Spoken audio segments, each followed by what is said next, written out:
joining us today. I'm still in Fort Collins and we'll be here for a little longer.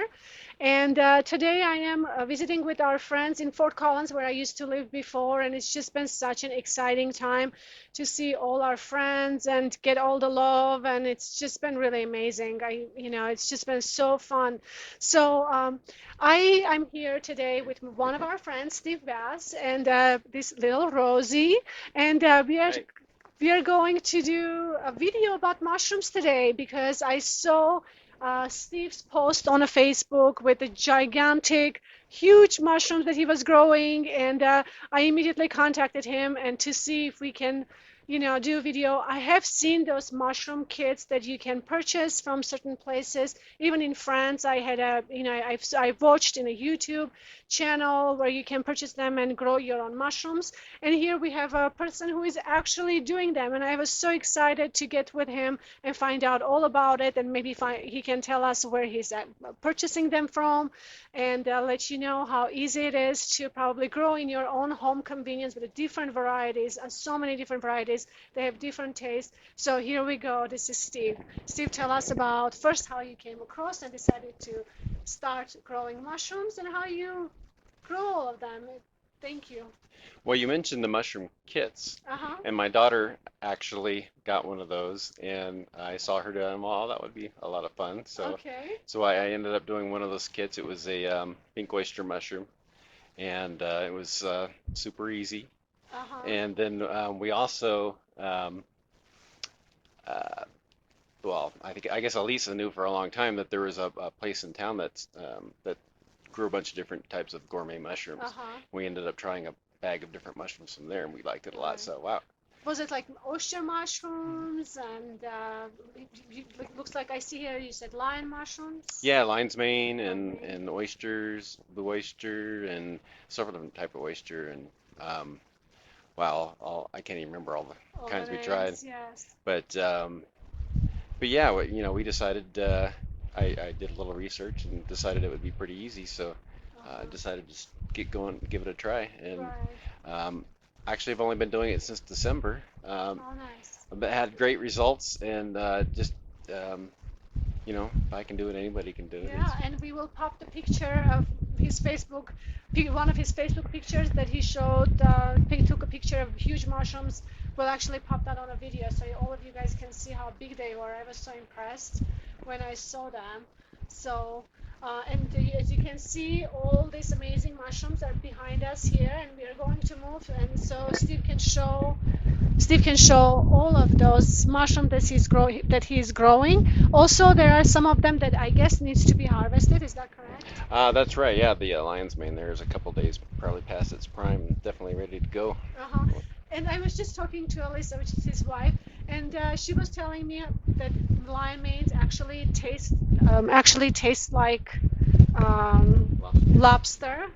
Yeah, yeah. In fact, if you prepare it, you usually cut it into steaks, Hmm. and fry it, and then if you kind of what's the word Like a I'm looking shred for? them, Yeah, maybe. shred it a little bit and give Uh-huh. it that texture, and then you dip it in melted butter. It tastes an awful lot like Like lobster. lobster, which is a really awesome, I can't imagine. Be a great Okay, vegetarian option, right. That's for sure.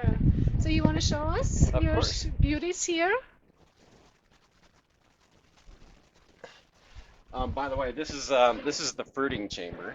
Um, these mushroom blocks are prepared in an environment where it's warmer, and then when they're fully colonized, we move them here. Fruiting process. Look at all these amazing mushrooms. Isn't this so amazing? Look at that. So let me just talk a little bit about the ones on top here, and these are all what they call second flush mushrooms Okay. because we already got one flush off of them, and that's what you Okay. saw on Facebook. Yes. And So will the second flush get as bigger as the first one, or they get smaller they'll get smaller each time you each do it, time? and Okay. then you basically you have to start all over. So, Okay. but it's not really that hard to you know do it Propagate again. and start with. But yeah, these are blue oyster mushrooms. Uh-huh. I can see them poking out there. Uh-huh. And Uh, what they taste like? Have you been able to cook them too yeah. already? I don't know how to describe the oysters. I mean, they taste a lot like regular mushrooms. You can Mm-hmm. they're really good for like sauces and soups and stuff like Okay. that. Okay. These are king oysters, Okay. and we got some really big ones. You can put up a picture of that. Oh, for sure. But these seemed really great for like slicing up and then breading and frying. They were Oh, absolutely delicious. It was okay. really tender and I love them. Great flavor. Very nice. And then on the next row down were the lion's mane. And And now this is your first flush or the second flush? these are all second flush here. Okay. Um, and except for this guy in the end. Okay. Um, I I had a little bit of a learning process here. Of course. And the first time I did it, I used a substrate that was just like 100% sawdust. Uh-huh. It's actually barbecue pellets Okay. that when you add water, they basically turn back into sawdust. Okay. So oak Oh, pellets. okay. Yeah. Okay. Well, it turns out that the oysters, especially, and even Mm-hmm. and the lion's mane too, like a little bit of nutrition in there with nitrogen and stuff. Mm-hmm. So we switched over to what's called a master's mix, which is a mix of like 50% uh, the oak sawdust and 50% soy hulls. Okay. And the soy hulls add a lot of nitrogen, and they just go crazy over that. So Oh, okay. definitely recommend that right off the bat for anybody who wants to give it a try. Yes. Um, yeah, so the one on the left there is just the 100% sawdust, and it took a long Okay. time. I mean, it's one of my first batches, and it, it was just barely ready to go, and it's growing really slow. And same Okay. with these guys, but then these two, even with second flush, they're doing They're wonderfully. doing amazing. And Yeah, for sure. Now, what about these ones? What type are they? What more variety? blue oyster and Oh, king oyster there. Again, those are like my first batch that just had the sawdust, so it okay. took forever for those to get going.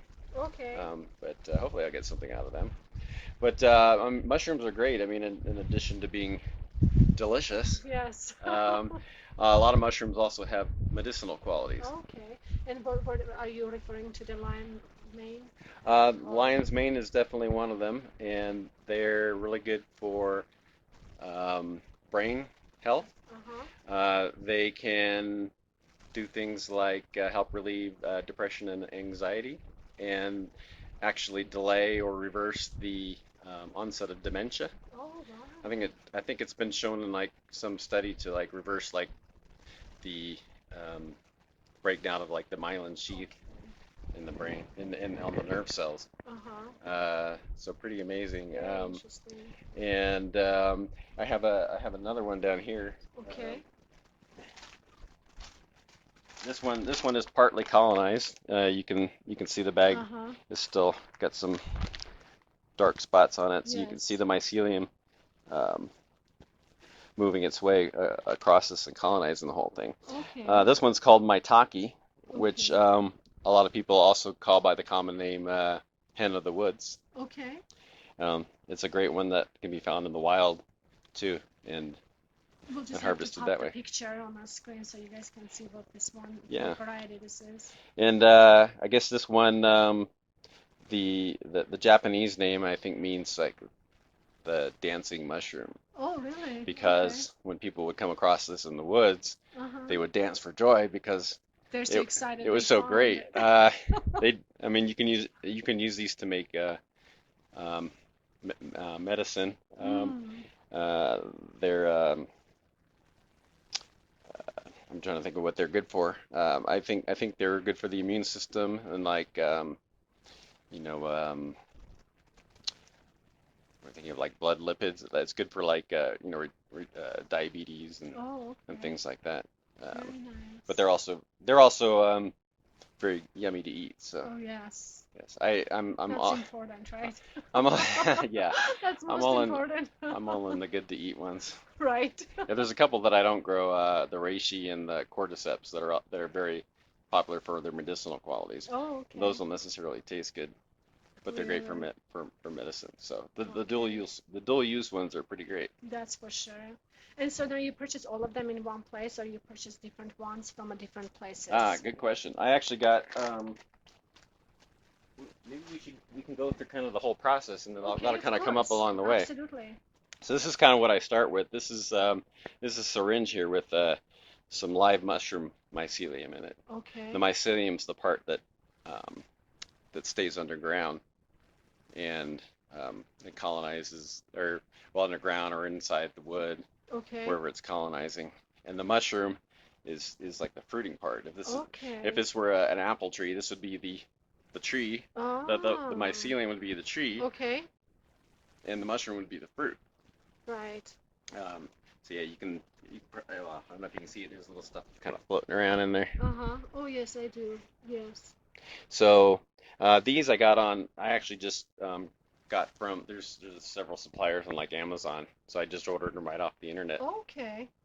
And Um, they just come liquid like that already, or you have to mix them with something? they're like this, They're liquid. just like that. Okay. Um, so where you go from here is you can do this in different containers. I have these quart jars.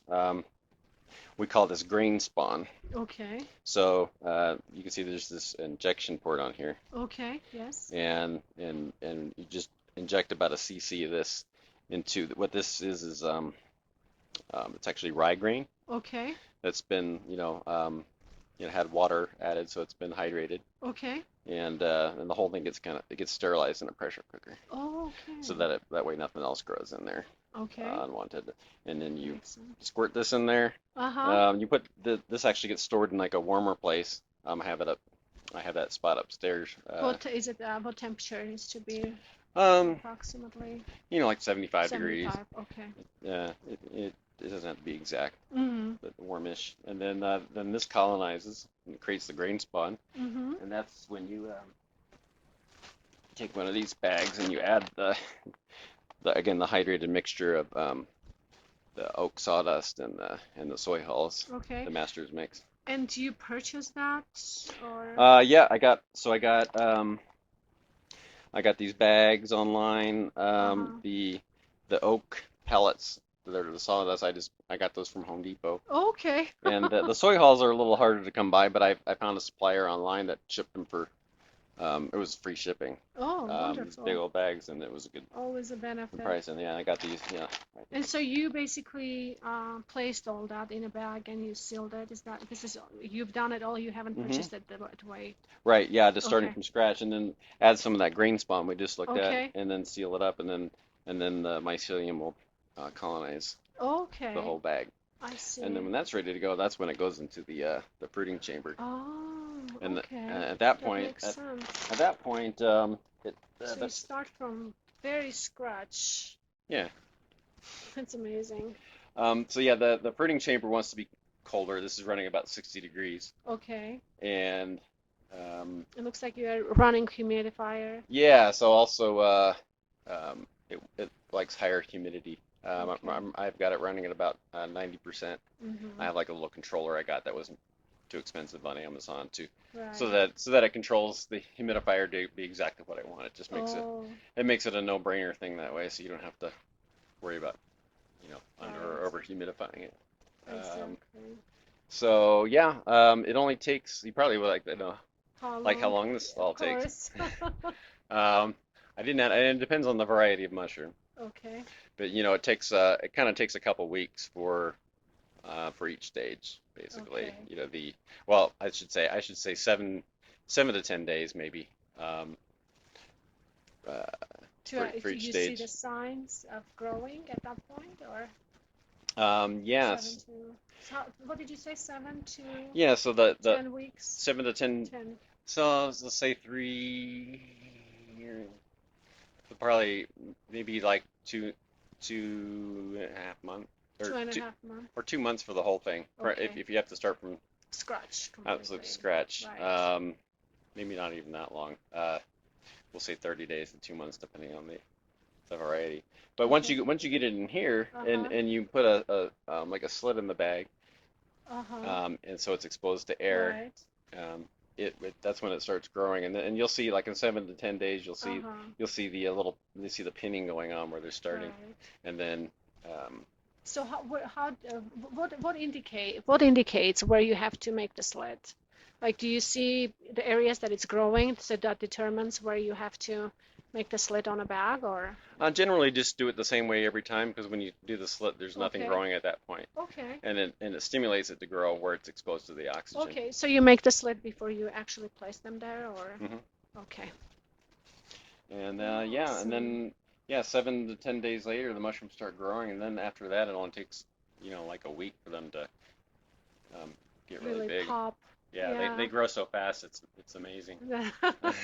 I bet you just enjoy when you see them Oh, growing. for sure. Yeah, it's pretty exciting. It's really cool. I think. And yeah, and maybe we can come close up because I wanted to show you this one right here. Look at this, guys.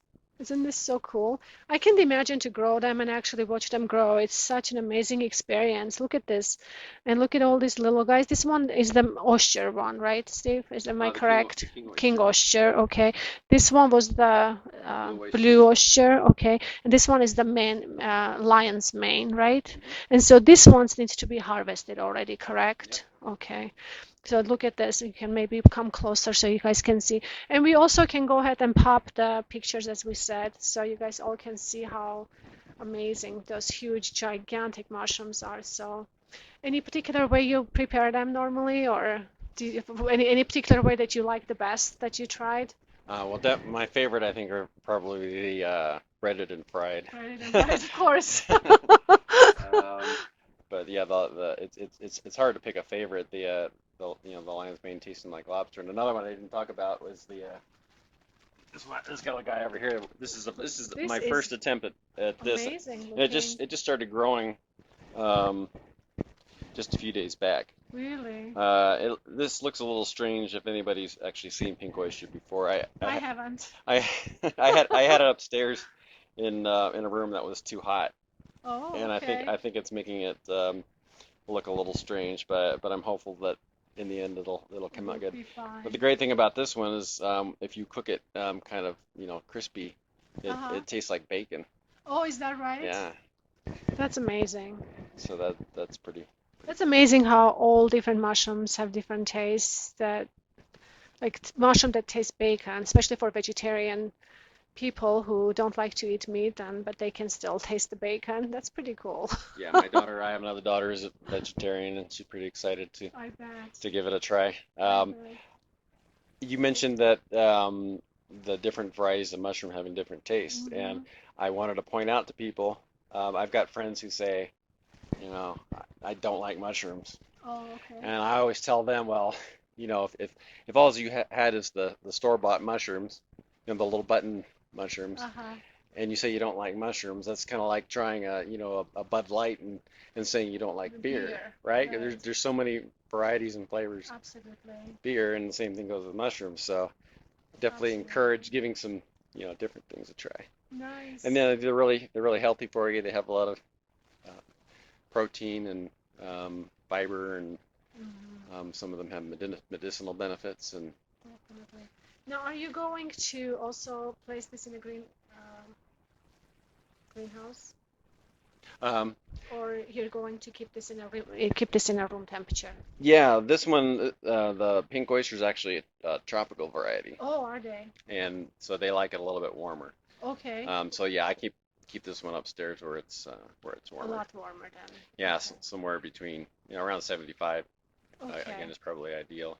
Okay. Um, That's definitely different looking. yeah. This is a really good starter one for people because you can just um, put it out in the room. Yeah, Hmm.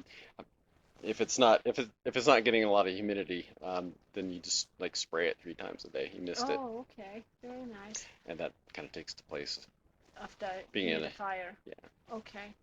And is this your first flush or the second flush of this variety?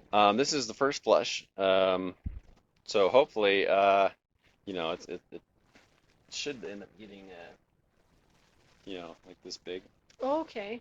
It So looks you're like a big still oyster. waiting for the actual harvest. Yeah, it's gonna probably be uh, about another week. Okay, Um, before you but they harvest. tend to double in size each day, Oh, and okay. they do a lot of growing at night too. So I was always excited. exciting to Just come back in the morning. to check on the size the next day. Yeah. For sure. Well, awesome. Well, thank you so much for sharing all this information. Like I said, I was so excited to see all this, and I'm so excited to learn myself because it's always so wonderful to learn new things. And thank you everyone for watching. And if you guys get encouraged, please do go ahead and get some mushrooms and start growing in your own house. It's awesome, and you can make wonderful meals with it. Have a wonderful week, and I will see you in my next video. Bye bye.